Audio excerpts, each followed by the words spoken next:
Star Gali is a prominent indigenous rights activist from the Pit River tribe of Northern California. With a deep commitment to social justice, she has been a powerful voice in the Landback movement. Morningstar has played a vital role in raising awareness for indigenous issues through her involvement in events like the annual Alcatraz ceremony. In addition to her activism, she has worked closely on protecting indigenous lands and promoting tribal sovereignty. Star Gali's efforts continue to inspire and empower indigenous communities. My connection to the Land Back movement and my journey as an indigenous activist really started before I was born. My parents were both really involved with the American Indian movement and the fight for California Indian rights and self-determination. So I was born at the Aim for Freedom Survival School, which is also known as the Oakland AIM House, the American Indian Movement House. And it was founded by Bill Wapapa, and who had a really prominent role in terms of starting the International Indian Treaty Council West Coast office. I've worked for the International Indian Treaty Council since 2008 as the California Tribal and Community Liaison, and so I say jokingly that I didn't have a choice in any of this, but it's something that I definitely accept in terms of the responsibility that was brought forward by my parents, and the intention and prayers that they said, even in terms of receiving my name, was during a sunrise ceremony that took place. Well, thank you. Can you elaborate on some of the core principles of the land back movement beyond the idea of physical land return, and how does it encompass cultural, spiritual, and political reclamation? It absolutely encompasses the cultural, spiritual, and political reclamation of land back through the efforts of extermination, through the efforts of two genocides, where everything that could possibly have been done to us was done, in terms of the violence that was committed against our peoples, against the starving out, the poisoning of the peoples, the land, and the waters. And so the reclamation of that is not just for the physical land, but it is reclaiming our spiritual connection to the land. It is reclaiming the understanding of the symbiotic relationship between who we are as a people and our salmon relatives. It is reclaiming all of it. We aren't just saying land back. We're saying that we want all of it back. We want our ancestors back from the university basements that are being held in the UC systems. We want our water rights. We want our salmon flowing freely in our rivers again that are being held in, there. You can look at it in the sense that there is a current incarceration, a modern day incarceration with the dams on our rivers that keep our salmon from swimming freely, that keep our people that are currently incarcerated, that keep our ancestors locked away in those university basements. And so when we are advocating and pushing and utilizing all these different approaches and advocacy, that is what we are fighting for. We are fighting for healthy communities. We are fighting for the restoration and balance of us as a people, and the restoration and balance of our sacred lands, waters, and ancestors to be returned home. I think the concept of land back is so crucial for Indigenous communities because everything has been stolen from us. Everything has been forcibly taken, or we've been forcibly removed through extreme violent means and efforts. And so I can, use as an example that back home in my tribal territory of Pit River, we are two tribes. We are the Achimawi and Otsagawi tribes that are under an umbrella tribe of Pit River, and that encompasses 11 bands within what is now known as a 4-county area. It's Shasta, Lassen, Modoc, and Siskiyou counties. These counties are known to be extremely, they continue to be extremely violent, and there's a lot of racial politically charged tension towards our tribal peoples. And so, for example, in Modoc County, when you drive into Modoc County, it says where the West still lives. And, there are these sundown towns such as Likely and Lookout, where Likely was named because you were likely to be hung as an Indian person. For Lookout, the same, that that there was Lookout posts, and so that Native peoples were not safe there. They continue to not be safe there. It ties into the crisis of missing and murdered Indigenous peoples.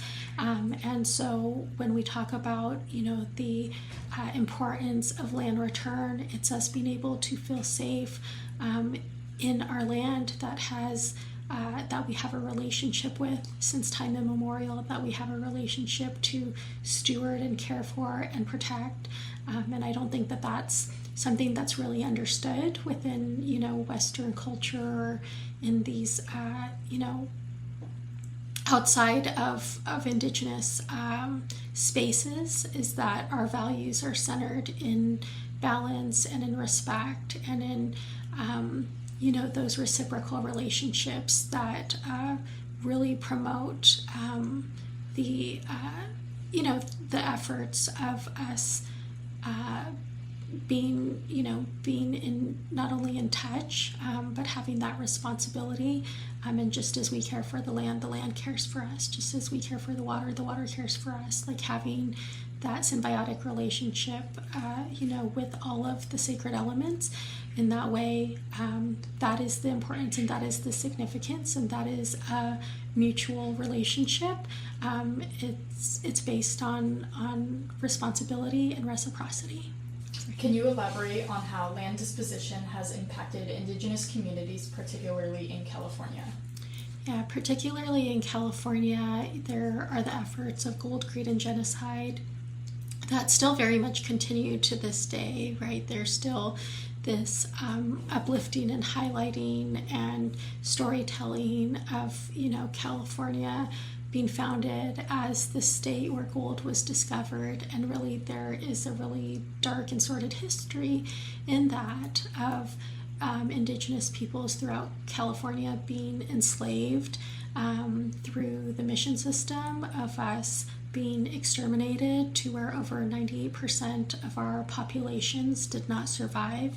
And so for those of us that did survive, that less than 2% that continue today, it really was, surviving massacres, through surviving all of these genocidal efforts. Here we are in Miwok and Nisenan territories currently. Right down the street is Fort Sutter, where California Indian peoples, where Miwok and Nisenan peoples were forced to not only build the fort, but they were held and enslaved there, and under really dire conditions. And people still don't even have that understanding today. They still don't understand that there was enslavement in California.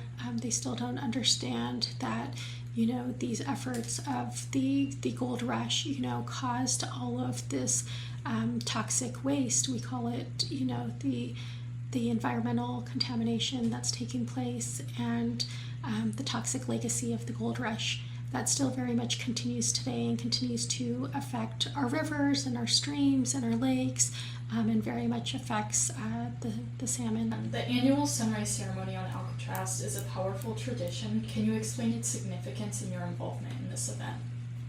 Sure. So I started attending the sunrise gathering. Well, I asked my parents when I started attending it because I didn't really remember it. It sounds like my mom attended it while she was pregnant with me.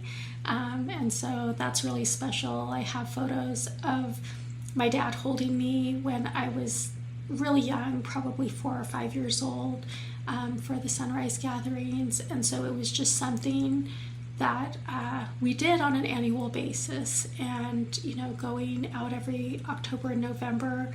I believe that the sunrise gathering started in 1975, has been the oldest flyer that we've found for it. And it was at a time in 1975 to pay homage to the 1969 to 1971 19-month-long occupation, and those that participated in the occupation.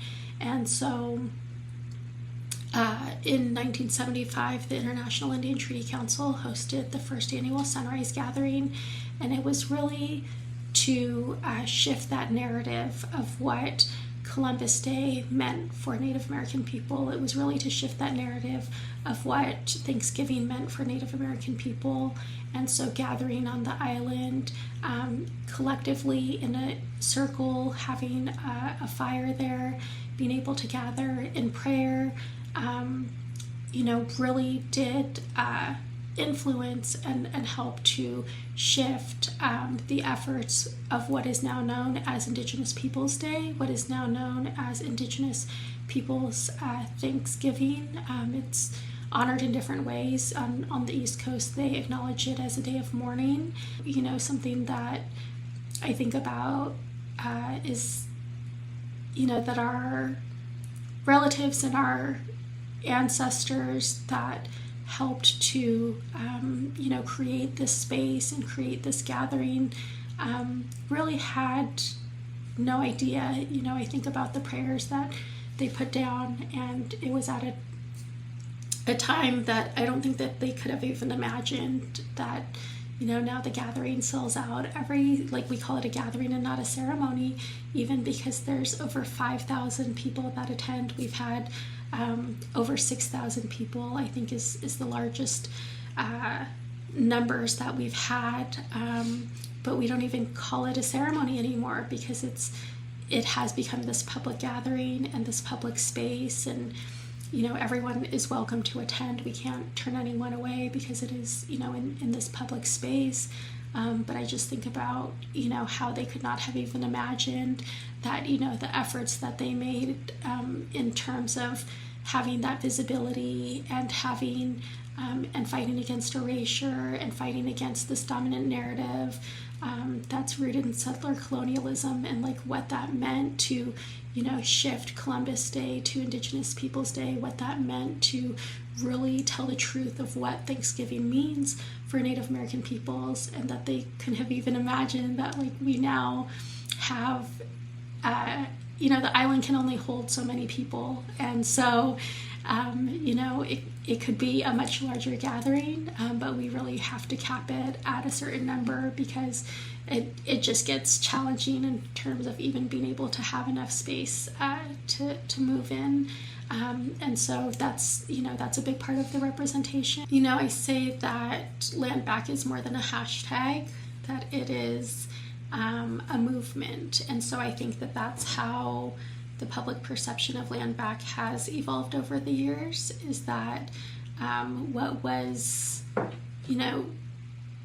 what may have started as a social media trend or a hashtag online has really provided that opportunity of educating folks and provided a framework of what Landback encompasses, and that it does encompass that that spiritual connection, that it does encompass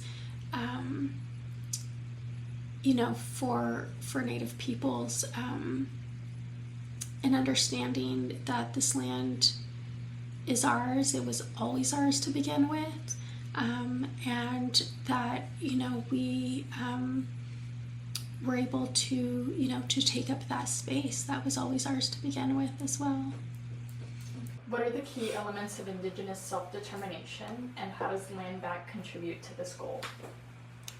Key elements of Indigenous self-determination for me are, I think of it under the framework of the international Indigenous rights efforts. It is inalienable and it is inherent, and so no one can give you these rights, no one can take them away, but they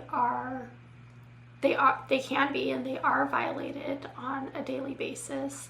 Know your rights with an Indigenous rights lens and with an Indigenous rights framework, because it does look different for us as Indigenous peoples. It does look different when we talk about minimum standards, and so self-determination means the right to be able to have an education where we are taught about our own history on our own terms. It is, the right for us to be able to practice our cultural traditions and our was not even legal in the United States until the late 1970s. It was just passed with August 11, 1978, with the passage of the American Indian Religious Freedom Act. And so, having an understanding that it hasn't even been 50 years in this country where we have been able to openly practice our religion, openly practice our cultural traditions and ceremonies. And so self-determination is encompassing of all of that, the ability to be able to advocate and assert our rights as Indigenous peoples.